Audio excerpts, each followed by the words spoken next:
साबित करेंगे, आप साबित करेंगे हुसैनी पानी रुकने पर भी मैदान छोड़कर नहीं जाता और पानी आने पर भी मैदान छोड़कर नहीं जाता।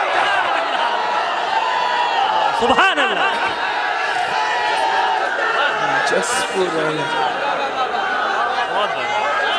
जिंदाबाद जिंदाबाद जिंदाबाद। सुभान अल्लाह। जसपुर वालों, ये कोई सियासी महफिल नहीं है और ना हम कोई सियासी लोग हैं। हम लोग तो लोग तख्त ताज के उसूल के लिए महफिलें सजाते हैं और मखदूम सिमना के गुलाम तख्त ताज को ठुकराने का हौसला रखते हैं। सुभान अल्लाह। नारे तकबीर, नारे रिसालत। अल्लामा सैयद अमीनुल कादरी साहब मखदूम सिमना। यहाँ पर उलमाए किराम और सादात किराम मुफ्तियान निज़ाम भी मौजूद हैं। सैयद साहब, सैयद यासीन बापू हमारे बड़े भाई भी इस महफिल में तशरीफ लाए। और एक बात याद रखना, बाराने रहमत का नुज़ूल से दिल छोटा मत करना।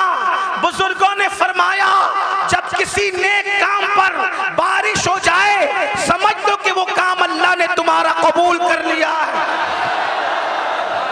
जसपुर वालों, महफिलें मुनक्किद हुई है, होती रहेगी, लेकिन आंखों से देख लो, कहा जाता है कि रहमत बरसती है। अब तक न दिखने वाली रहमत देखा था, अब दिखने वाली रहमतों का नुज़ूल देख लो। ये इमाम आली मकाम का सदका है। तो जल्दी जल्दी में अपनी बात पूरी करूं, इसलिए कि आपको ज्यादा इम्तिहान में नहीं रखा जाएगा, आपको ज्यादा आजमाइश में नहीं रखा जाएगा। हजरत मौलाना हाशिम काशीपुरी साहब से उनका खिताब सुना। हजरत अल्लामा जाहिद रजा नूरी साहब किबला और मुफ्ती साहब किबला सब लोग यहाँ पर मौजूद हैं। आप जरा तवज्जो फरमाएं, वो कुरान तवज्जो करें, वो कुरान तवज्जो करें, वो कुरान। लोग कहते हैं करबला इतने शब्दों मत से बयान करने की क्या जरूरत है, करबला इतनी तफसील से बयान करने की क्या जरूरत है, करबला की तशहीर करने की क्या जरूरत है। हो गई शहादत, हो गई शहादत, हो गई, बात खत्म हो गई। एक बात आपसे कहूं, किसी की शहादत पर तवज्जो करें। आप चुप रहे सब लोग। अरे कोई किसी को कुछ ना कहे, अब कोई किसी को कुछ नहीं कहेगा। जो जिस हाल में उसी को उसी रहने दो। आप भी बैठ जाए, बैठ जाए, सब बैठ जाए। बस जिसकी महफिल है उसने संभालना है, महफिल जिसके उसने संभालना है, कोई कुछ नहीं बोलेगा। एक बार सब बुलंद आवाज से दुरूद शरीफ पढ़ें। अल्लाहुम्मा सल्ली अला अल्लाहुम्मा सल्ली अला सय्यदिना व मौलाना मुहम्मदिन मादिनिल जूदी वल करम व आलिहि व सहबिहि व बारिक व सल्लिम सलातो व सलामन अलैका या रसूल अल्लाह। दुरूद शरीफ पढ़ने तो जरा समझ में भी आए, बुलंद आवाज से पढ़े दुरूद शरीफ। अल्लाहुम्मा सल्ली अला। आवाज नहीं आ रही दुरूद शरीफ पढ़ने की, बुलंद आवाज से आशिकों की तरह, हुसैनियों की तरह दुरूद शरीफ पढ़ें। अल्लाहुम्मा सल्ली अला सय्यदिना व मौलाना मुहम्मदिन मादिनिल जूदी वल करम व आलिहि व सहबिहि व बारिक व सल्लिम सलातो व सलामन अलैका या रसूल अल्लाह सल्लल्लाहु तआला अलैहि वसल्लम। तो अर्ज ये कर रहा था, आखिर ये बात होती है कि इमाम अली मकाम की शहादत इतनी शद्दोमत, इतनी तफसील, इतनी शरो बस्तक के साथ क्यों बयान की जाती है, आखिर इसकी जरूरत क्या है। तो मैं आपके सामने अर्ज करूं, किसी और की शहादत पर भी तो ऐसी निशानियां रूनुमा नहीं हुई जैसी निशानियां इमाम हुसैन की शहादत पर रूनुमा हुई। जय वो इमाम बहकी रहमतुल्लाह अलैह अपनी किताब में लिख रहे हैं, तारीख व खुलफा में इमाम सयूती लिख रहे हैं, आईने क़यामत में उस्ताद ज़मन लिख रहे हैं, सदुल फाजिल सवाने जय वो सवाने करबला में लिख रहे हैं। क्या लिख रहे हैं कि जब इमाम हुसैन की शहादत हुई तो इमाम हुसैन की शहादत के बाद आसमान से खून की बरसात हुई, आसमान से खून बरसा।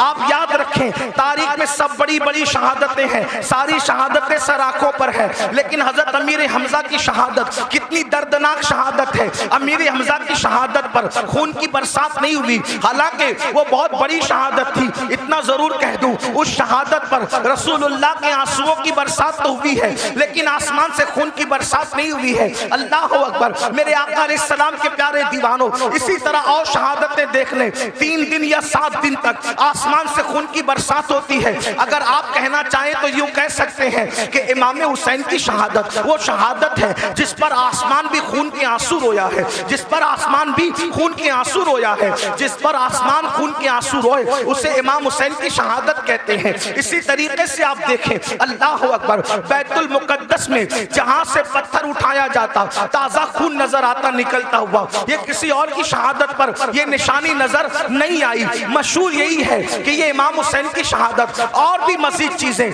जो है वो सूरज को गहन लग गया, तारे आपस में टकराने लगे, दिन के वक्त रात का समा नजर आने लगा। इमाम बहकी ने इसको बहुत तफसील के साथ जो है वो लिखा है। इसी तरीके से इमाम सयूती ने भी लिखा है। लेकिन अब आपसे पूछना चाहता हूँ, आखिर इमाम हुसैन की शहादत पर इतना जलाल, इतने गुस्से का इजहार क्यों किया जा रहा है? एक और हदीस सुन ले जो सियाह सित्ता में मौजूद है। हजरत सैयदना अब्दुल्ला इब्ने अब्बास रदी अल्लाह ताला अन्हु इरशाद फरमाते हैं कि मैं सो रहा था, मैंने क्या देखा, अल्लाह के रसूल सल्लल्लाहु अलैहि वसल्लम की जुल्फें बिखरी बिखरी है, हुजूर की जुल्फें बिखरी बिखरी है, आंखों से आंसू जारी है, और हुजूर अलैहिस्सलातु व तस्लीम के दामन पर जो है वो अल्लाह अकबर गर्दो गुबार हुजूर के दामन को बोसे दे रहे हैं। ये तो नहीं कह सकता कि दामन मैला कुचेला हो गया। खुदा की इज्जत की कसम, जिसके दामन की इस्मत ने पूरी कायनात को पाकीज़गी अता फरमाई है, वो दामन मैला कुचेला कैसे हो सकता है?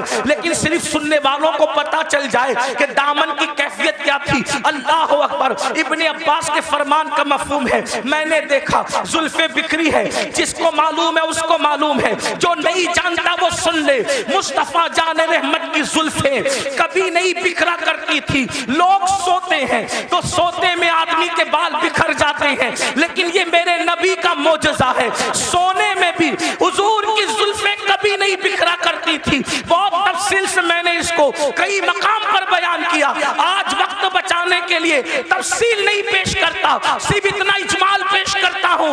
हुजूर की जुल्फे क्यों नहीं बिखरा करती थी? वजह ये थी, बद्र ओहद का हंगामा भी हुजूर की जुल्फों को नहीं बिखेर सका। अल्लाह अकबर। खंदक और खैबर की मुसीबतें भी हुजूर की जुल्फों को बिखेर नहीं सकी। मगर अल्लाह अकबर, क्यों जुल्फे नहीं बिखरती थी? तो मेरे इमाम कहते हैं, शान है पंजे कुदरत तेरे बालों के लिए, कैसे हाथों ने संवारे हैं तुम्हारे गेसू।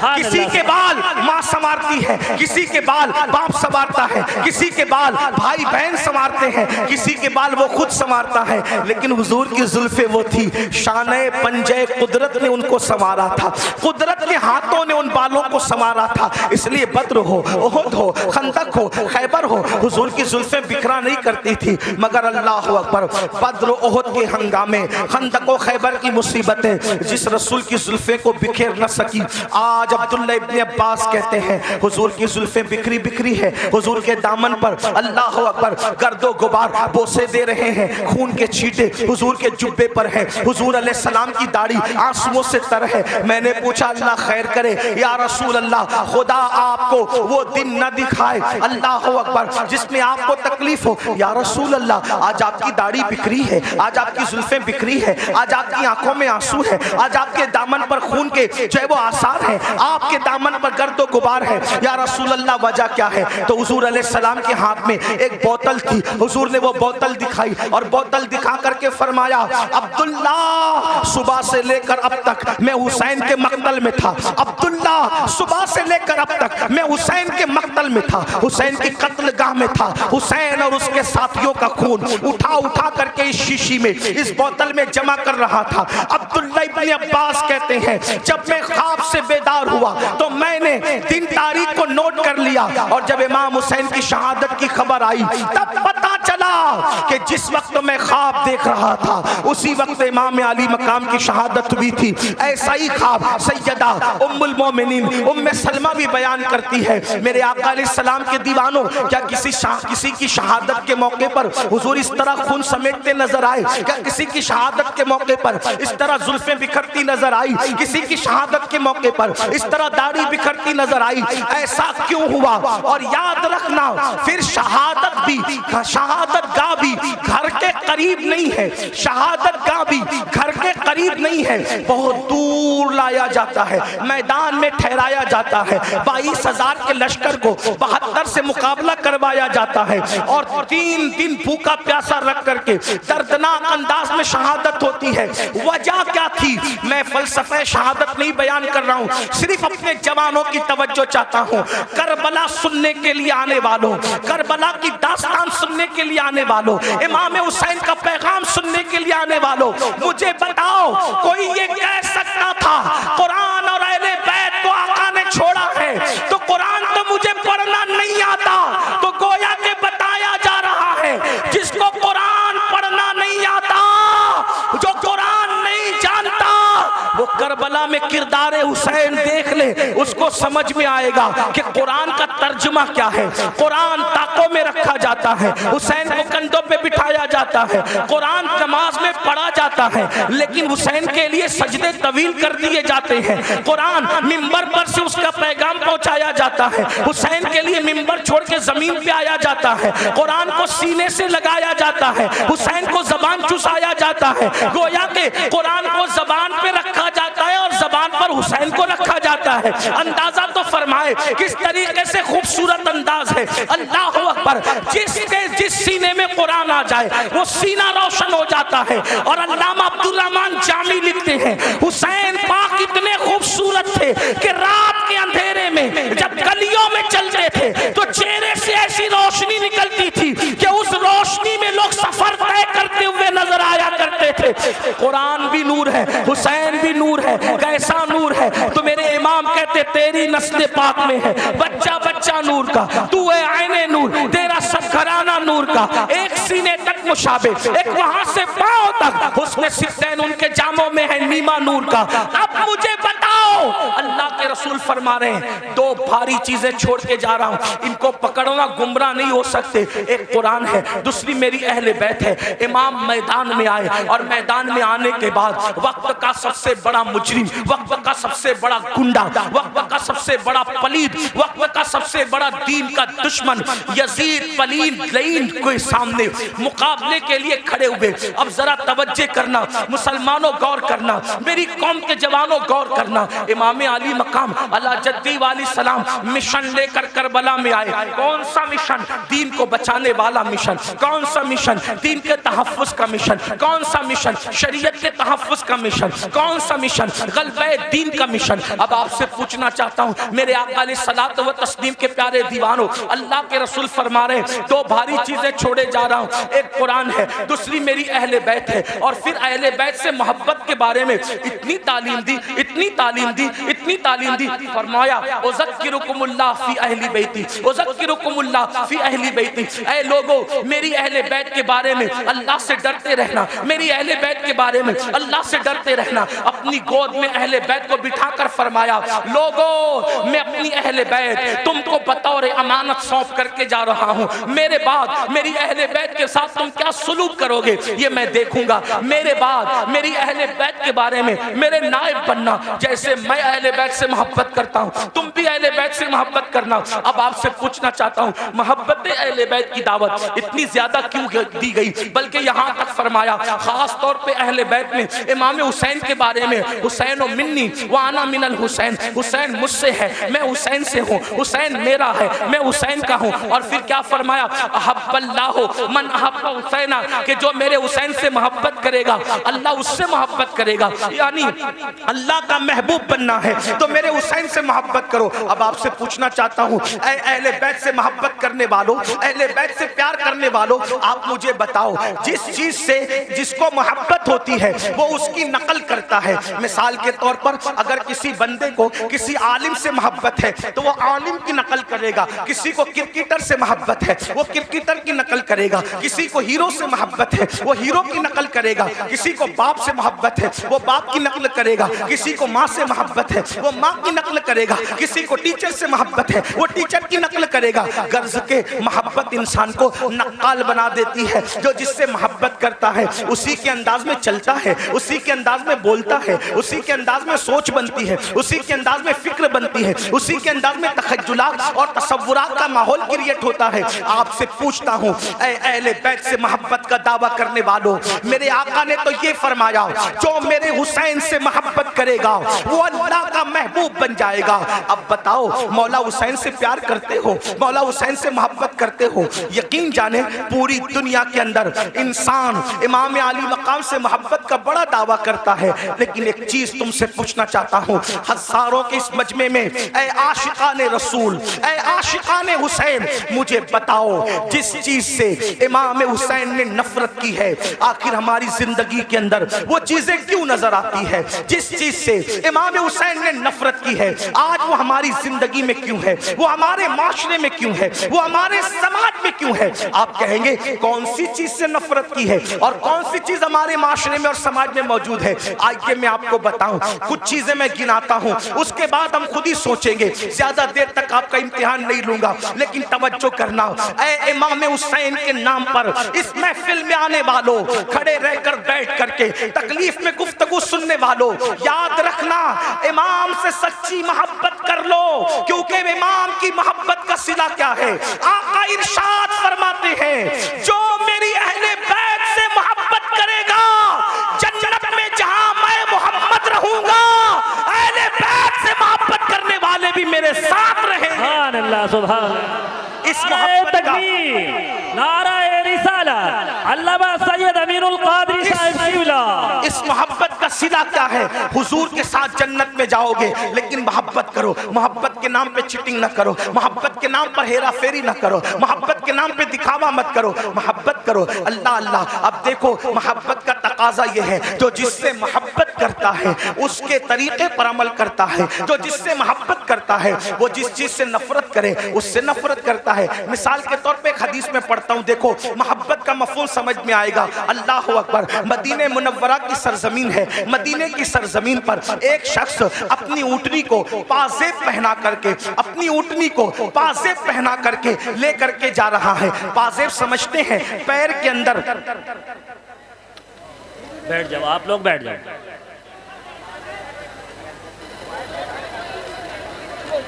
पैर के अंदर जो घुंघरू बांधे जाते हैं उसको पाजेब कहते हैं।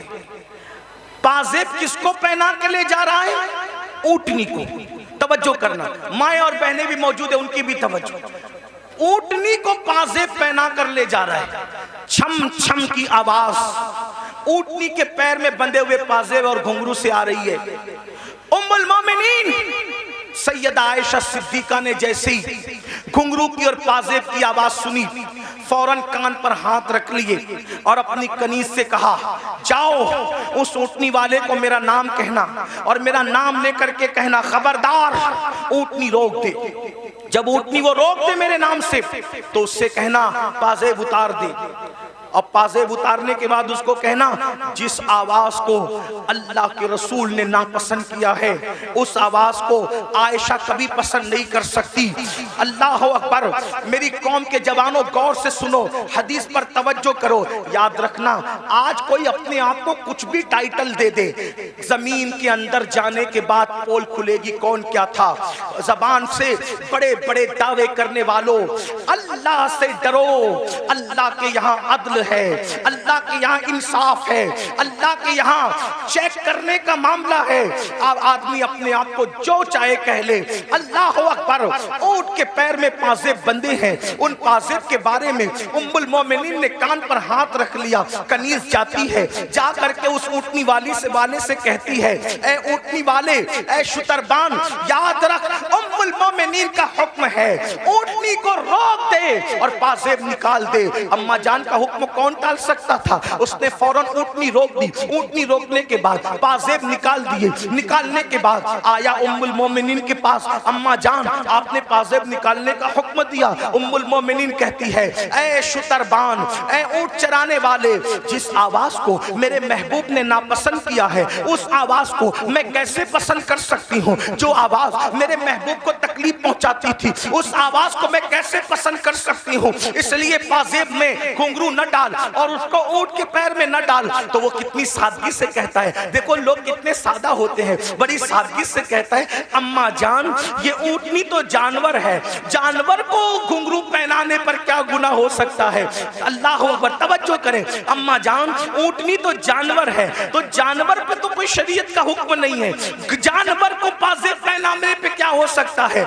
उम्मुल मोमिनीन का जवाब सुनो, फरमाती है, नादान, ऊँटनी तो जानवर है, जानवर, मगर तू तो जानवर नहीं है, तू तो इंसान है।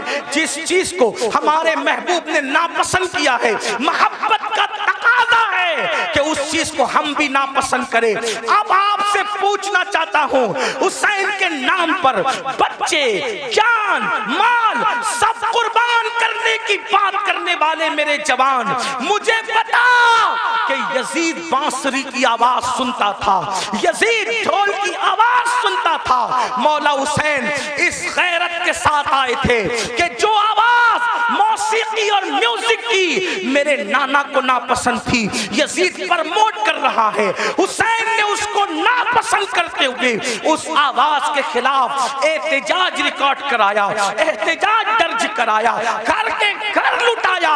हुसैन पाक से मोहब्बत करने वालों, बताओ ये जो कानों में ईयरफोन लगाकर रोजाना गाना सुन रहे हो, कारों में सफर करते हुए जो गाने सुनते हो, और वो भी इतने गंदे गंदे गाने जो इंसान की शहवत को उभारे, जो इंसान को गुनाहों पे उभारे, क्या भूल गए रसूलुल्लाह सल्लल्लाहु अलैहि वसल्लम का फरमान? अल्लाह के रसूल फरमाते हैं, बारिश के बरसने पर जैसे सब्जा पैदा होता है, वैसे म्यूजिक की आवाज की वजह से इंसान के दिल में निफाक पैदा होता है। मैं ये तो नहीं कहता कि लोग मुनाफिक हो गए, मगर अल्लाह के रसूल फरमा रहे हैं, म्यूजिक सुनोगे तो दिल में निफाक पैदा होगा। और निफाक किसको कहते हैं? जबान पर कलमा है और दिल में कुफ्र है, ये निफाक है। निफाक किसको कहते हैं? कि जबान पे कलमा हो और दिल में कुफ्र हो। और ये किससे पैदा होता है? ये म्यूजिक की वजह से। बताओ, शादियों में म्यूजिक बजाते हो, गाड़ियों में म्यूजिक बजाते हो, और अल्लाह अकबर रात के 2-2, 3-3 बजे तक म्यूजिक में डूबे रहते हो। जानते हैं म्यूजिक का अंजाम क्या है? अल्लाह के सच्चे रसूल, तुम्हारे और मेरे आका मुस्तफा जाने रहमत सल्लल्लाहु अलैहि वसल्लम फरमाते हैं, जिसने दुनिया में म्यूजिक की आवाज सुनी होगी, जिसने दुनिया में गानों की आवाज सुनी होगी, क़यामत के दिन उसके कान में शीशा पिघला करके डाला जाएगा। ऐ मेरी कौम के जवानों, अपने घर के गरम किए हुए तेल को अगर कान में डालो और तेल ज्यादा गर्म हो जाए तो आदमी उसको बर्दाश्त नहीं कर पाता। अपने आप पे रहम करो, तुम मुसलमान हो, मुसलमान। नबी ने जो कह दिया वो हक है, नबी ने जो कह दिया वो सच है। जहन्नम की आग से, जहन्नम की आग पर पिघलाया हुआ शीशा जब कानों में डाला जाएगा, उस वक्त क्या बनेगा? मुसलमान होना, कलमा पढ़ा हो, कलमा पढ़ा है ना, तो कलमे का तकाजा तो पूरा करो। यजीद और हुसैन में फर्क क्या है? यजीद कलमा पढ़ के कह रहा है सब चलता है, और हुसैन की फिक्र ये है सब नहीं चलेगा, सिर्फ मेरे नाना की शरीयत चलेगी। सुभान अल्लाह, सुभान अल्लाह। अब जाजपुर वालों मुझे बताओ, तुम कौन से मुसलमान बनना चाहते हो? यजीद की फिक्र वाले या इमाम हुसैन की फिक्र वाले? इमाम हुसैन की। यजीद कह रहे कलमा पढ़ो सब चलेगा। हुसैन पाक कहते सब नहीं चलेगा, सिर्फ मेरे नाना की शरीयत चलेगी। किसके साथ हो? आज कहते हो अरे सब चलता है, ये तो यजीद की बोली है। जिना करो सब चलता है, यजीद की बोली है। शराब पियो सब चलता है, यजीद की बोली है। मस्जिदें वीरान करो फिर भी जन्नत में जाएंगे, यजीद की बोली है। हुसैन पाक की ये बोली नहीं है। हुसैन पाक कह रहे सिर्फ एक चीज चलती है बस, वो मेरे नाना की शरीयत है, मोहम्मदुर रसूलुल्लाह की शरीयत है। आओ, बर्दाश्त नहीं कर सकता कोई भी अल्लाह के अज़ाब। आका फरमाते जहन्नम की आग का बना हुआ शीशा गाना सुनने वालों के कान में डाला जाएगा। और एक बात आपको कहूं, आज पूरी दुनिया में अगर तवज्जो है, आप शोर नहीं कर रहे तो मेरी बात पे तवज्जो, जो शोर कर रहे उन्हें करने दे। मैं तो इतना ही कहूंगा कि इमाम हुसैन की महफिल है, अल्लाह की अता से हुसैन देख रहे हैं, कौन चुप है, कौन सुन रहा है, कौन शोर कर रहा है, बात अपनी अपनी। और उनकी महफिल में आने वालों, नाम हुसैन का मामला ये है, हुसैन पाक का नाम लो तो तकदीरें बदल जाती है। हाँ, ये कोई मुशायरे की महफिल नहीं है मेरे भाई। हाँ, ये कोई ओट और नोट की तकसीम की महफिल नहीं है मेरे भाई, ये मौला हुसैन की महफिल है। जो बादशाह दुनिया का बादशाह नहीं था, वो बादशाह गर, जिसको प्यार से देख लिया उसको बादशाह बना दिया, जिसको प्यार से देख लिया उसको ताज अता कर दिया। गौर से सुनो, करबला सुनने आए हो। आज पूरी दुनिया में मुसलमानों के घर खतरे में। दिन को घर अच्छा भला नजर आता है, शाम होते होते वही घर जमीन में धंस जाता है, जमीन बोस कर दिया जाता है। लोग कर रहे हैं, अमेरिका में कर रहे हो, कनाडा में कर रहे हो, बर्तानिया में कर रहे हो, हमारे मुल्क में कर रहे हो, जो कर रहे हैं गलत कर रहे हैं। मैं उनकी तायद नहीं कर रहा क्योंकि वो मेरे सामने है नहीं, मैं उनसे कोई बात नहीं करूँ। मैं बात तो आपसे करूंगा क्योंकि आप मेरे सामने बैठे। जो सामने ना हो उससे बात करना बेवकूफ़ी है। जब वो सामने होंगे अल्लाह तौफीक देगा तो उनसे भी बात करेंगे, लेकिन आपसे बात कर रहे हैं। मगर उनसे भी दो जुमले कहता हूं इसलिए कि दीवारों को कान होते हैं।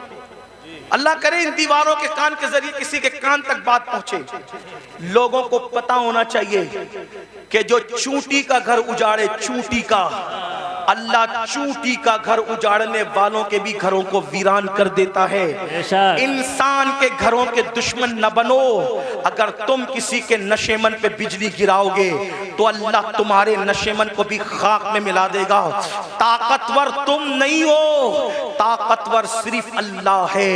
जिस वक्त यजीद ने हुकूमत के नशे में हुसैन का घर उजाड़ा तो यजीद खुश था। दुरूशी अल्लाहुम्मा सल्ली अला सय्यिदिना, नाराए तकबीर, दुरूशी पढ़े। अल्लाहुम्मा सल्ली अला सय्यिदिना व मौलाना मुहम्मदिन मादिनिल जूदी वल करम व आलिहि व सहबिहि व बारिक व सल्लिम सलातन व सलामन अलैका या रसूल अल्लाह। तो यजीद खुश था, मैंने हुकूमत के नशे में हुसैन का घर उजाड़ दिया, पूरा घर काट दिया। अब हुसैन की नस्ल नहीं रहेगी। मेरे लिए रास्ता क्लियर हो गया। जो मेरी राह में रुकावट बन रहा था मैंने सबको काट दिया। लेकिन वो 8, 12 या 14 बेटों का बाप था यजीद। 8, 12, 3 रिवायतें या 14 बेटों का बाप था और हट्टे कट्टे बेटे रखता था। और हुसैन की नस्ल के बारे में उसको ये बुग़्ज़ था कि मेरी हुकूमत में जो चीज रुकावट है मैंने खत्म कर दिया। मगर कुदरत ने बताया यजीद तू ताकतवर नहीं है, ताकतवर अल्लाह है। 14 बेटे छोड़ के मरा था, आज नस्ल नजर नहीं आती। हुसैन एक बीमार छोड़ के गए, कोई मोहल्ला नजर नहीं आता जहां हुसैन की औलाद मौजूद है। सुभान अल्लाह, सुभान नाराए तकबीर, नाराए रिसालत, शोहदाए करबला कॉन्फ्रेंस, सरजमीने जस्ब। जमीन के अंदर भी अच्छे अच्छे औलाद हुसैन सो रही है और जमीन के ऊपर भी अच्छे अच्छे औलाद हुसैन नजर आ रही है। तो अर्ज ये कर रहा था, लेकिन जो लोग करते हैं मैं उनकी तायद नहीं करता। आप मगर सुने क्योंकि मेरे सामने आप हैं। आपके घर खतरे में, दिन में घर ऊंचा दिखता है, नीचे बाद में खत्म हो जाता है। वजह उसकी हदीस सुनो। आज से 1450 साल पहले घर उजड़ने, घर बिखरने, घर धंसने, जलजले आने या किसी का घर टूट जाने की वजह बयान फरमाई। अल्लाह के रसूल अलैहिस्सलाम फरमाते हैं, जब तुम गाने, म्यूजिक और शराब में डूब जाओगे, ये मैं नहीं कह रहा हूं, अल्लाह के रसूल फरमा रहे, जिसको अल्लामा इब्नुल जौजी ने नकल किया है, तवज्जो करना। आका इरशाद फरमाते हैं कि जब तुम गाने और म्यूजिक के अंदर और शराब के अंदर डूब जाओगे तो अल्लाह रातों रात तुम्हारे घरों को जमीन में धंसा देगा। रातों रात तुम्हारे घर जमीन में धंस जाएंगे। आज 16-16, 17-17 साल की उम्र के मेरे नौजवान फिल्म देखकर, सीरियल देखकर नशे की तरफ जा रहे हैं, म्यूजिक की तरफ जा रहे हैं, जिना फैशन हो चुका है। इमाम हुसैन इसी के खिलाफ तो खड़े हुए थे, अगर ये सब करते हो तो हुसैनी नहीं हो तुम, चाहे जो बन जाओ। मैं किसी एक को नहीं कह रहा हूं, अपने आप में डूब कर सोचो। अगर मस्जिद को तुमने वीरान कर दिया, अल्लाह के घर को वीरान कर दिया, फज्र की नमाज में सोते पड़े हो, तो आप 7 समंदरों का भी शरबत बना लो। तवज्जो करना, लोगों को मेरे जुमले तल्ख लगते हैं, लेकिन कोई कुछ कहे मेरे बारे में हकीकत है। 7 समुंदरों का शरबत बना लो, इमाम हुसैन के नाम पे बांट दो, लेकिन अगर तुम दीन मिटाओगे और शरबत बनाओगे तो इमाम हुसैन उस शरबत को कबूल नहीं करेंगे, बल्कि उस शरबत को तुम्हारे मुंह पे मार दिया जाएगा। लेकिन अगर तुमने बिल फर्ज सारी जिंदगी शरबत बनाया भी नहीं, शरबत पिलाया भी नहीं, हत्ता के शरबत का नाम भी नहीं लिया, लेकिन इमाम हुसैन जिस दीन को बचाने चले थे, अगर उस दीन की हिफाजत के लिए तुमने कुर्बानी दी तो इमाम हुसैन क़यामत में तुम्हें सीने से लगाएंगे। मेरे अजीज, मेरे भाई, आओ इमाम हुसैन के मिशन की तरफ तवज्जो करें। तो अर्ज ये कर रहा था, आजकल 16-16, 17-17 साल की उम्र के मेरे नौजवान इसी तरह शराब की तरफ, जिना की तरफ, जराइम की तरफ, म्यूजिक और गानों की तरफ जा रहे हैं, मस्जिदों को वीरान कर चुके हैं। मेरे अजीज भाई, अल्लाह के अजाब को दावत न दे, अल्लाह के गजब को दावत न दे। ये जो आप सोचते हैं ना कि हम लोग कुछ भी करेंगे जन्नत में चले जाएंगे, हम कुछ भी करेंगे हम आखिरत में कामयाब हो जाएंगे, मेरे भाई, मेरे अजीज, ये दुनिया है दुनिया, ये दुनिया मक्कार है, ये दुनिया गद्दार है, ये दुनिया बेवफा है। इस दुनिया से दिल न लगा तो कुछ भी कमाएगा, तू कुछ भी कमाएगा, तू कितना भी जमाएगा, मगर याद रखना, अगर तूने आखिरत की तैयारी न की, अगर तुमने आखिरत की तैयारी न की, सब दुनिया ही के अंदर धरा के धरा रह जाएगा। कुरान कहता है, ला तंसा नसीबका मिनद दुनिया, दुनिया से अपने नसीब का मत भूल। मेरे भाई, क्या तू मेरे आका की वो हदीस भूल चुका है? अल्लाह के रसूल ने फरमाया, जिसने दुनिया के अंदर शराब का सिर्फ एक घूंट पिया होगा, जब वो मर के कब्र में जाएगा तो उसका मुंह सूअर की तरह कर दिया जाएगा या बंदर की तरह कर दिया जाएगा। आओ मेरे भाइयों, एक बुजुर्ग के हाथ पर एक कफन चोर ने तौबा की थी। अल्लाह अकबर, दिल के कानों से सुन लेना। एक कफन चोर ने एक बुजुर्ग के हाथ में तौबा की थी। उस बुजुर्ग ने उस कफन चोर को तौबा करवाई और तौबा करवाने के बाद कफन चोर से पूछा, ऐ कफन चोर, अब तू मेरे हाथ में तौबा कर चुका है, तूने कितने कफन चुराए? उसने कहा, हुजूर, मैंने तो हजारों मुर्दों को नंगा किया, उनके कफन चुराए। मुसलमानों के कफन चुराए? जी, मुसलमानों के कफन चुराए। तो उस बुजुर्ग ने कहा, सच सच बताना ऐ कफन चोर, सच सच बताना कि तूने जब मुर्दों के कफन चुराए तो कितने मुर्दे थे जिनके चेहरे मरने के बाद कब्र में किबले की तरफ थे? ध्यान से सुनना, तवज्जो से सुनना, थोड़ा मिंबर वालों से भी तवज्जो चाहता हूँ, बात न करें, बहुत नवाजिश होगी आपकी। मैं आपकी मालूमात में इजाफा नहीं कर सकता, लेकिन आपकी दुआएं जरूर ले सकता हूं, आपकी भी तवज्जो चाहता हूं। मेरी बात गौर से सुने, मैं एंड की तरफ बात को लेकर के जा रहा हूं, ध्यान से सुनो। कफन चोर से बुजुर्ग ने पूछा, तूने हजारों मुसलमानों के कफन चुराए, ये बता कितने मुसलमान थे जिनके चेहरे किबले की तरफ थे और कितने मुसलमान थे जिनके चेहरे किबले से फिरे हुए थे? तो उसने कहा, हजरत अल्लाह की कसम खा के कहता हूं, अब तो मैं आपके हाथ पे तौबा करके नेक बन चुका हूं। अगर मैंने 100 मुर्दों की लाश लाश को खोला, 100 मुर्दों की कब्रों को खोला और उनकी लाश को मैंने नंगा किया, तो 100 मुर्दों में से 99 मुसलमान ऐसे थे जिनके चेहरे किबले से फिरे हुए थे। 100 मुर्दों में से 99 मुर्दे ऐसे थे जिनके चेहरे किबले से फिरे हुए थे।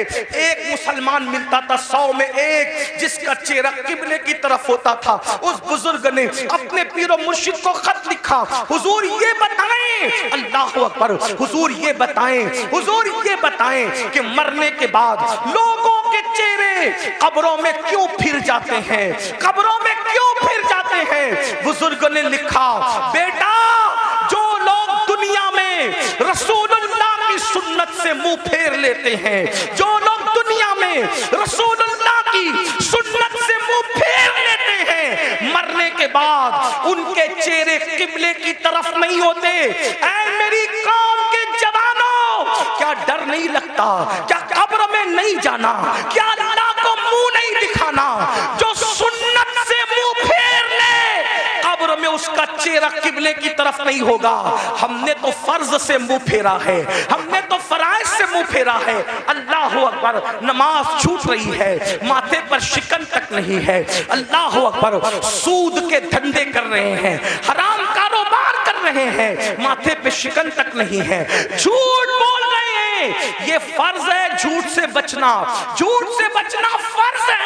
अल्लाह अकबर, झूठ बोल रहे हैं, माथे पर शिकन तक नहीं है, नाप तौल में कमी कर रहे हैं, माथे पर शिकन तक नहीं है, औरतों पे पाप की नजर डाल रहे हैं, माथे पर शिकन तक नहीं है। कितने जराइम करोगे, कब तक जराइम करोगे, कितने गुनाह करोगे, कब तक गुनाह करोगे। अल्लाह बहुत दिन तक मोहलत नहीं देगा, याद रखना। भाई साहब थोड़ा रहम फरमा दे, अरे रहम कर दे, थोड़ा सुन ले, बात हट जाएंगे, चुप हो जाएं सब लोग, बात तो सुने ना मेरे भाई, मैं बात कर रहा हूँ, आप लोग बात सुने, मैनेजमेंट आप सब लोग सुन लेंगे। एक बार आप भी बैठ जाएं, मेहरबानी करें, आप भी बैठ जाएं, सब बैठे।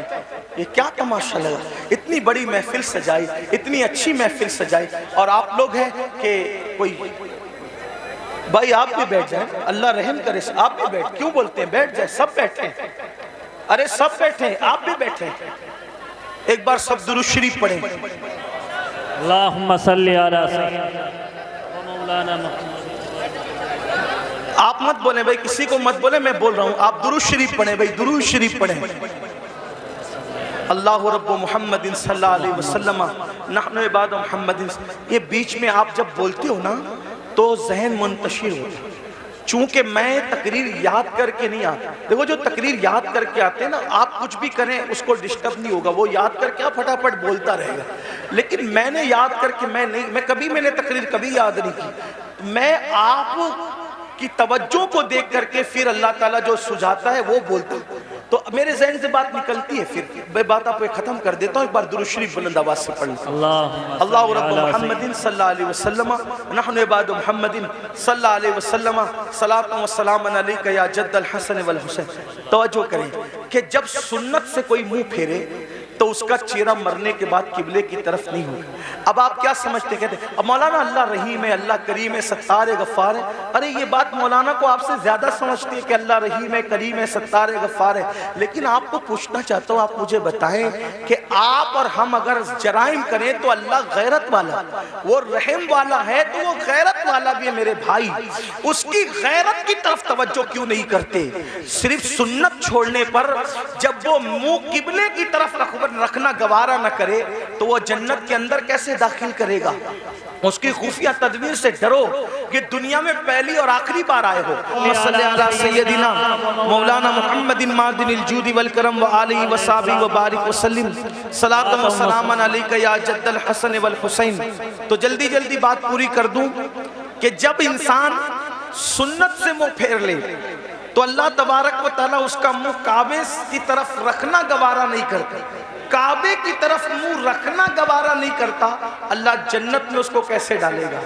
ये दुनिया है, इस दुनिया में आदमी जितने चाहे जराइम कर ले और फिर अल्लाह अकबर, जो गुनाहे कबीरा है, गुनाहे कबीरा, उसमें खास तौर पर हराम लुक्मे का खाना और उसी के साथ नशा करना, शराब पीना, आज नशा मुस्लिम सोसाइटी के अंदर सोची समझी साजिश के तहत प्रमोट किया जा रहा है। कौन लोग प्रमोट कर रहे हैं हमें नहीं पता। इंशाअल्लाह हमारे मुल्क की जो इदारे हैं, जासूस इदारे, वो उसकी तहकीक करेंगे कौन है दुश्मन मुल्क और मिल्लत का। ये बात तय होगी बाद में, लेकिन खास तौर पर मुस्लिम समाज में नशे को प्रमोट किया जा रहा है। जो बाप हैं, जो सरपरस्त हैं, जो जिम्मेदार हैं, वो ध्यान से सुने कि बाज़ाब्ता तौर पर वो बच्चे जो अच्छे ज़हीन बच्चे हैं, जो तालीम के लिए बहुत ज्यादा होशियार हैं, ऐसे बच्चों को टारगेट किया जाता है और उनको पहले फ्री में एमडी और उस जैसी दवाइयां चटाई जाती है, उनसे पहले दोस्ती की जाती है, फिर उनको वो चटाया जाता है। एक दो बार जब इंसान उसको चाटता है और फिर नींद गहरी आती है और उसके जो असरात होते हैं, फिर इंसान अब उसको हासिल करने की कोशिश करता है, तो फिर महंगे से महंगे दाम में उसको बेचा जाता है। तो पैसा भी बर्बाद, जिंदगी भी बर्बाद। ऐ मुसलमानों, अपने बच्चों को कीमती से कीमती लिबास दो, अपने बच्चों को अच्छे से अच्छा खिलाओ, अपने बच्चों के हर शौक पूरे करो, लेकिन उस पर औकाब की तरह नजर रखो कि तुम्हारे बच्चे किसकी सोहबत में बैठते हैं, किसके पास बैठते हैं, किसके साथ रहते हैं। याद रखना, मुसलमानों के टैलेंट से लोगों को बहुत खौफ है, इसलिए कि ये मुल्क ही नहीं बल्कि दुनिया के तमाम ममालिक पर अगर सैकड़ों साल अगर किसी ने हुकूमत की है तो वो सिर्फ ला इलाहा इल्लल्लाह पढ़ने वाली कौम है। मुसलमानों को हुकूमत करने का शऊर आता है, मुसलमानों को सियासत करने का शऊर आता है, मुसलमानों को तिजारत करने का शऊर आता है। दुनिया जानती है जिस दिन मुसलमान तिजारत की मंडी में डट जाएगा, किसी माँ ने ऐसा लाल पैदा नहीं किया जो वो मुसलमान का मुकाबला कर सके। जब हम ताजिर थे हमारे मुकाबले में कोई ताजिर नहीं था, जब हम सियासत कर रहे थे हमारे मुकाबले में कोई सियासतदान नहीं था, हम इल्म के मैदान में डटे थे हमारे मुकाबले में कोई नहीं था। दुनिया के सारे इंसान बगदाद में और मिस्र में हमारे दरवाजों पर कासे गदाई लेकर इल्म की भीख मांगा करते थे। हाँ हाँ, हम ही थे जो लोगों को जागीरे भीख में अता करते थे, हम ही थे जो लोगों को माला माल करते थे। ऐ मेरी कौम के जवानों, लोगों को तुम्हारे टैलेंट से खतरा है, इनको पढ़ने मत दो, इनको आगे बढ़ने मत दो, इनको तिजारत करने मत दो, इनको जो है माश और मैशत की तरफ आगे बढ़ने मत दो, इनको गानों का आदी बना दो, इनको गेम का आदी बना दो, इनको नशे का आदी बना दो, इनको शराब का आदी बना दो। जालिमों, अपनी जिम्मेदारियों को महसूस करो। ये खिलौना मोबाइल का जो तुम्हारे हाथ में दे दिया गया है और अलग अलग गेम्स तुम्हें ला करके दे दिए गए हैं, कब तक गेम में डूबे रहोगे? गेम में मुब्तला करने वाले तुम्हारे खैर खान नहीं है, ये तुम्हारे मुस्तकबिल को तबाह कर देना चाहते हैं।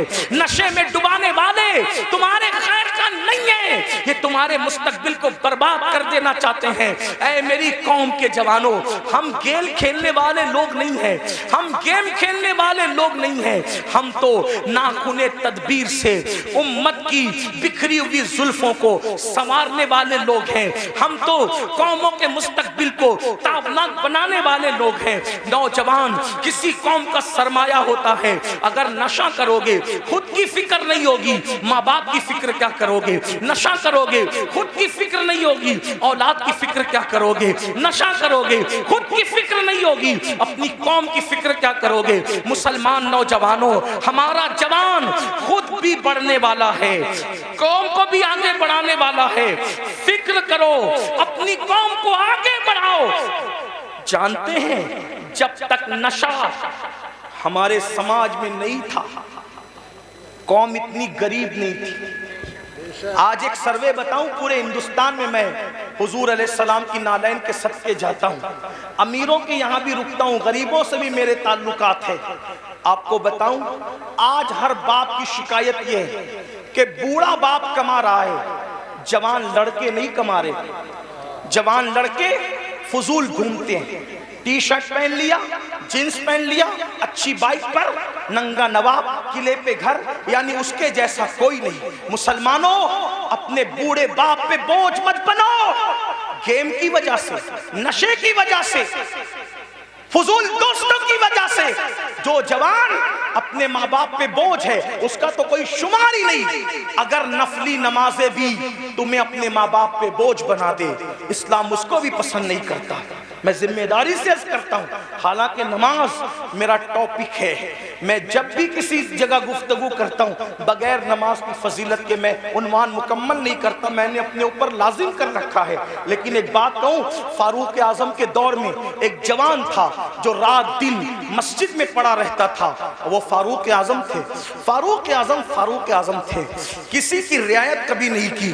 फारूक आजम ने देखा एक जवान है रात दिन मस्जिद में पड़ा रहता है, उसको पूछा, तू रात दिन मस्जिद में पड़ा रहता है, तेरे घर का खर्चा कैसे चलता है, ये बता, तेरे घर के अखराजात कैसे निकलते हैं? तो उसने क्या कहा, हजरत मेरा एक भाई है और वो मेरी तरह मस्जिद में पड़ा नहीं रहता, अजान होती है मस्जिद में आता है, नमाज पढ़ के फौरन चला जाता है, और वो इतनी मेहनत करता है कि उसके घर का खर्चा भी वो चलाता है और मेरे घर का खर्चा भी वही चलाता है, हम दोनों का बोझ वो उठाता है। फारूक आजम ने कहा, कयामत के दिन तुझसे बेहतर दर्जे में जन्नत में तेरा भाई रखा जाएगा।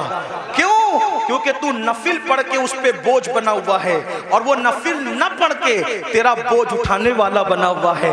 नफल इबादत से बेहतर किसी का बोझ उठाना है।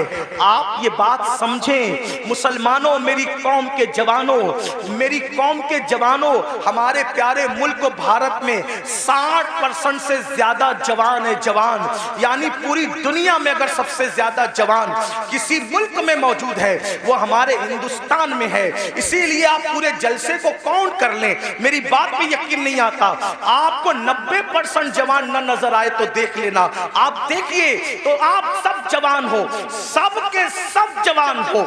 और आपको बताऊं, ये जो उलमा की दाढ़ियां सफेद हो गई है, इनकी दाढ़ियां सफेद है मगर ये भी जवान है, क्योंकि मोहम्मद के गुलामों को बुढ़ापा आ नहीं सकता। तुम सब जवान हो। लोग क्या चाहते हैं, गौर से सुनो, ध्यान से, लोग क्या चाहते हैं? दो चीज, मुसलमानों को जाहिल करो और इनको गरीब करो। गरीब करो, जाहिल करो, फिर क्या होगा? गुर्बत कभी कभी इंसान को कुफ्र तक ले जाती है। जब ये गरीब हो जाएंगे, एक हाथ से रोटी देंगे और उसके बाद कहेंगे ईमान बेचो, ईमान खरीद लेंगे रोटी के टुकड़े पर। अब बिलाल जैसा इनमें थोड़ी मौजूद है जो पिट कर भी दीन पे कायम रहे। जो कौम गाने की दहलीज पर ईमान का सौदा कर सकती है, वो कौम क्या रोटी के टुकड़े पे ईमान का सौदा न करेगी? इसलिए मुसलमानों को गरीब बनाना चाहते हैं। और दूसरी चीज, जाहिल बना दो, अनपढ़ बना दो, इनको पढ़ने मत दो। आप देख लें, आज हमारे बच्चे 10वीं से आगे नहीं बढ़ पा रहे, 9वीं से आगे नहीं बढ़ पा रहे हैं। थोड़ी थोड़ी सी तालीम हासिल करते हैं और फीस नहीं है इसलिए पीछे हट जाते हैं। इस कॉलेज महंगी है, पीछे हट जाते हैं। तालीम महंगी, पीछे हट जाते हैं। मैं कहता हूं, अपने बच्चों को तालीम अधूरी से पीछे हटाने वालों, ये क्यों कहकर शोरूम से वापस नहीं आते कि कपड़े महंगे हैं, तालीम महंगी है, ये कहकर अपने बच्चों को ड्रॉप आउट कर लेते हो। आप हजरात ये कहकर बच्चों के कदमों को पीछे हटा लेते हो। मैं कहता हूं 1000 बार शोरूम से वापस आना पड़े कि मोबाइल महंगा है, मैंने नहीं खरीदना, कपड़े महंगे, मैंने नहीं खरीदना, जूते महंगे, मैंने नहीं खरीदना, लेकिन तालीम महंगा करने वाला कितना भी महंगा कर दे, कितना भी महंगा कर दे, कितना भी महंगा कर दे, इल्म छोड़ूंगा नहीं। क्यों? क्योंकि मेरे नबी ने फरमाया, आका का फरमान सुनो, क्योंकि मेरे नबी ने फरमाया, इल्म अगर सुरैया पे होगा तो मेरी उम्मत का बंदा वहां से भी इल्म लेकर आएगा। गोया के बताया जा रहा है, ऐ तालीम को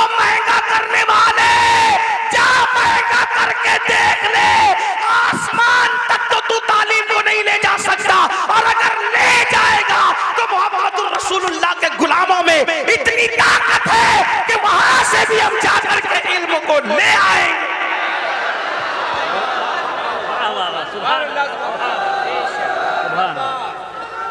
रसूल अल्लाह। मालदार बनो और एजुकेशन पे मेहनत करो। मैं तो लोगों को ये भी कह रहा हूं, लोग मुझे गाली देते, मुझे लोग जितना गाली देते मेरा वजन उतना बढ़ता है, क्योंकि मैं उन लोगों की परवाह, मुझे ये लगता है कि जन्नत मुझे अल्लाह से लेना है, गाली देने वालों से नहीं।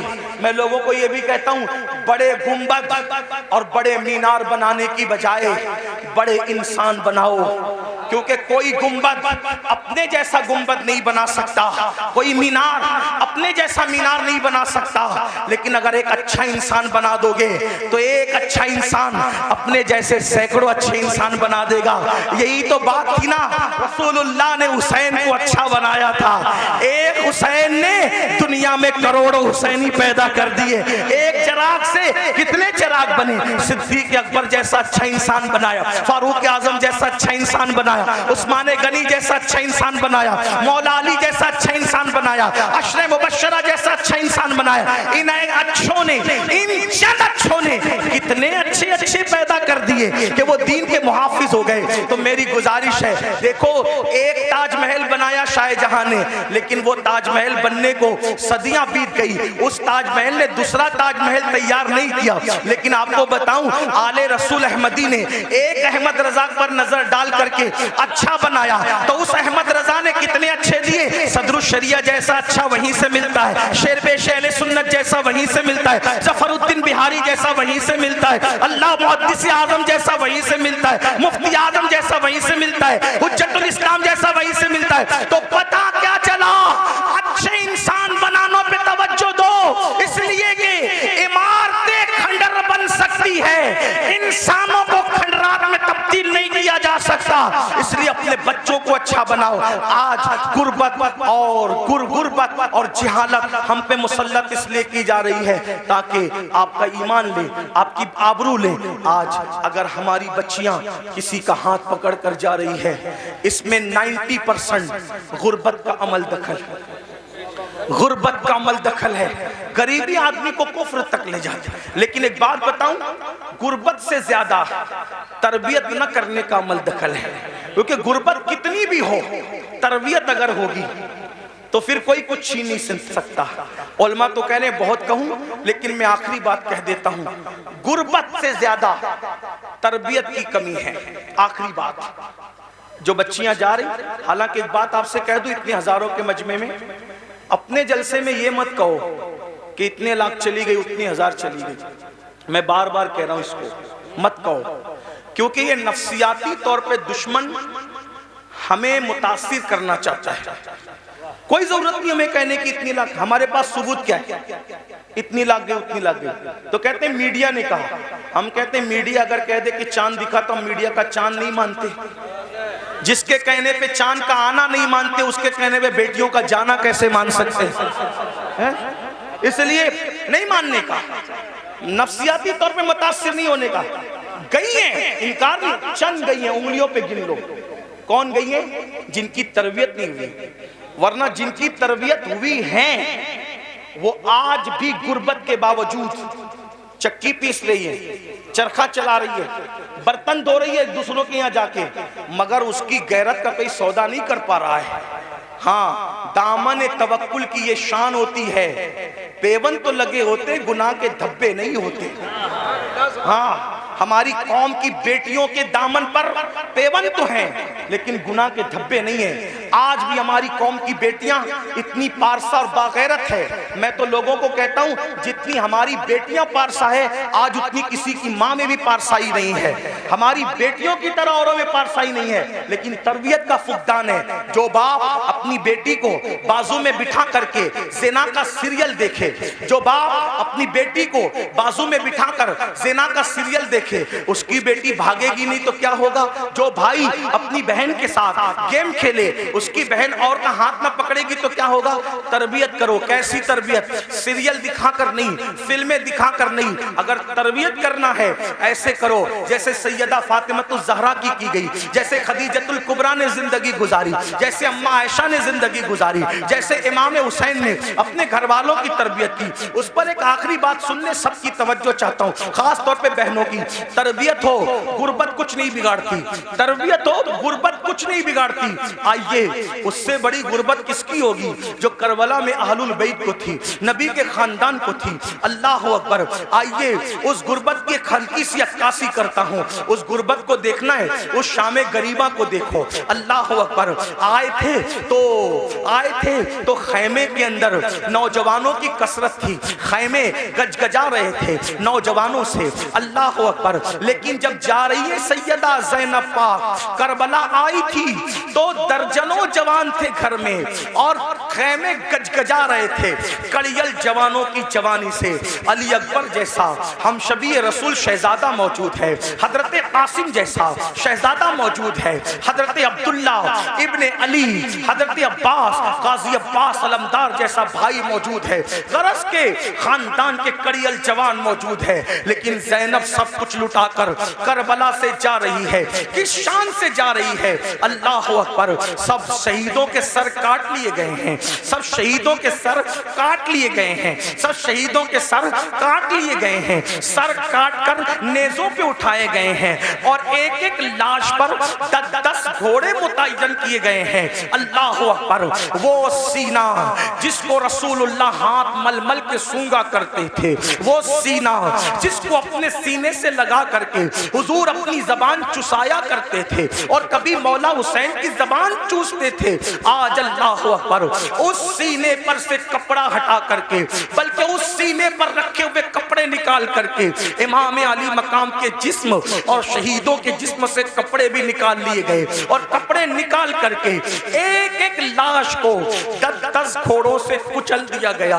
घोड़ों से लाशें कुचली, लाशें कट पिट गई। अल्लाह अकबर। ऐसे आलम में अल्लाह अल्लाह शहीदों की कटी पिटी लाश से जब 12 या 13 मुहर्रम को सैयदा ज़ैनब कुबरा निकलती है तो किस शान से निकलती है? मौर्रिखीन लिखते हैं सैदानियों के हाथों को रस्सियों से बांध दिया गया था और पैरों में बेड़ियां डाल दी गई थी। अल्लाह अकबर। इमाम अहले सुन्नत के छोटे भाई उस्ताज़े ज़मन के बकौल उनकी तहरीर की रोशनी में बीबियों के ज़ेवरात तक छीन लिए गए, कानों की बालियां तक छीन ली गई, हत्ता के दुपट्टे तक छीन लिए गए। जिनके घर में इजाजत के बगैर जिब्रील नहीं आते थे, आज उनके सरों के दुपट्टे भी छीन लिए गए हैं। अल्लाह अकबर। वो इमाम ज़ैनुल आबिदीन जो कई दिन से बीमार हैं, 3-4 दिन के भूखे प्यासे हैं, गले में तोक डाला गया है लोहे का, हाथों में हथकड़ियां हैं, पैरों में बेड़ियां हैं और ऊंटों की नकेल उस बीमार के हाथ में दी जाती है। ज़ैनुल आबिदीन उस नकेल को पकड़ के गिर जाते हैं, जब गिरते हैं तो पीठ में तमाचे मारे जाते हैं। सैयद नसीरुद्दीन नसीर गोलड़वी कहते हैं, आखिर नसीर अदावत के भी कुछ न कुछ आदाब होते हैं, नसीर अदावत के भी कुछ न कुछ आदाब होते हैं। किसी बीमार को जंजीर पहनाई नहीं जाती, किसी बीमार को जंजीर पहनाई नहीं जाती। तमाचे मार लो, खैमे जला लो, कैद में रख लो, तमाचे मार लो, खैमे जला लो, कैद में रख लो। अली के गुल रुखों से बूए ज़हराई नहीं जाती, अली के गुल रुखों से बूए ज़हराई नहीं जाती। सोचो, गौर करो, ये करबला है, इस खानदान पे कितना जुल्म हुआ है, कितना मजलूम है ये खानदान।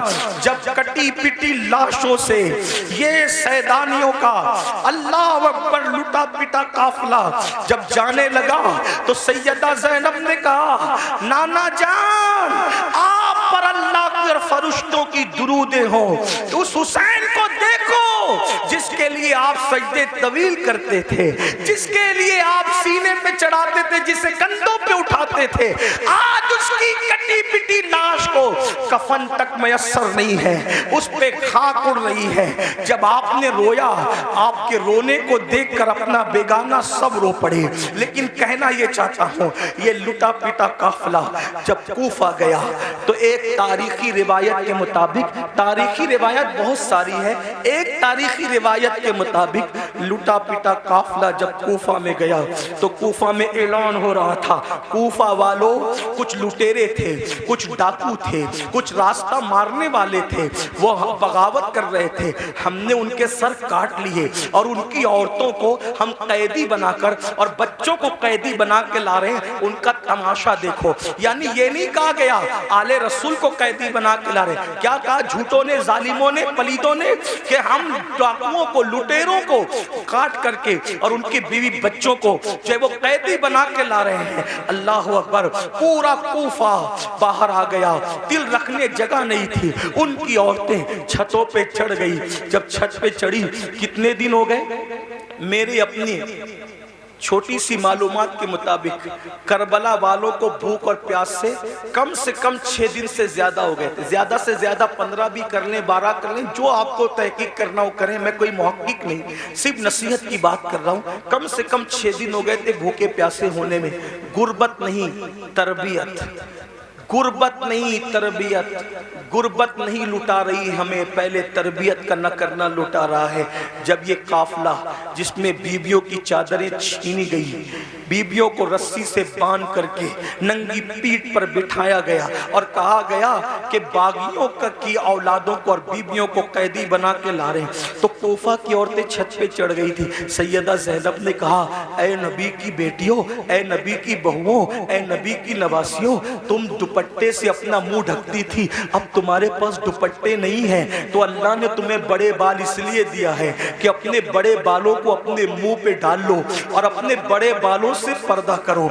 मेरी बहनें अगर मौजूद है, ऐ इमाम हुसैन के नाम पर सब कुछ लुटाने वाली मेरी बहन, वहां दुपट्टे नहीं है तो चेहरे के बालों से मुंह ढका जा रहा है। तेरे पास तो हजारों का दुपट्टा है, फिर भी तू मुंह खोल करके वलीमा में जाती है, इमाम हुसैन की रूह पे क्या गुजरती होगी। फिर तू मुंह खोल करके बाजारों में घूमती है, हुसैन पाक के नाना के दिल पर क्या गुजरती होगी।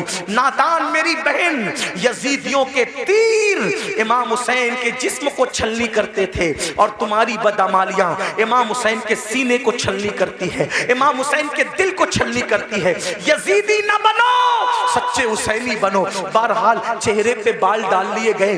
कूफा की औरतें ने जब देखा, औरतों ने, छोटे छोटे बच्चे हैं, छोटे छोटे बच्चे हैं, औरतें हैं, तो उन्होंने रोटियां और खजूरें फेंकना शुरू की। सदका सदका सदका।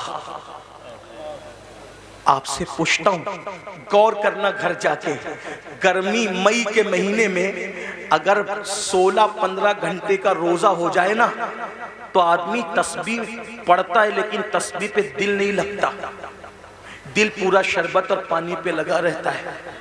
और सच्ची बात यह है, जब अजान होती है तो आदमी ये भी नहीं देखता मेरी अम्मी ने रोजा खोला कि नहीं, मेरे अब्बा ने खोला कि नहीं, बीवी ने खोला कि नहीं, बच्चे ने पानी पिया कि नहीं, सीधा गिलास में हाथ डालता पहले शरबत और पानी पीता है। 16 घंटे की भूख और प्यास सबको भुला देती है। ये हुसैन पाक के घर की तरबियत थी। 6 दिन से ज्यादा की भूखी प्यासी सकीना, शहजादी सकीना, जिसकी उम्र सिर्फ 7 साल की थी, जब रोटी आई सदका, तो फूफी की तरफ देख के कहती है, फूफी अम्मी, हम तो आले रसूल है ना, हम पर तो सदका हराम है ना, तो क्या इतने दिन भूखे प्यासे रहने से सदका हलाल हो जाता है? इतने दिन भूखे प्यासे रहने से क्या सदका हलाल हो जाता है? तब सैयदा ज़ैनब ने गजबनाक होके कहा, ओ कूफा वालों, हम आले रसूल हैं, हम सदका खाने वाले लोग नहीं हैं। और अपनी भतीजी को कहा, मेरी बेटी, हम सदका खाने वाले लोग नहीं, सदका न खाना।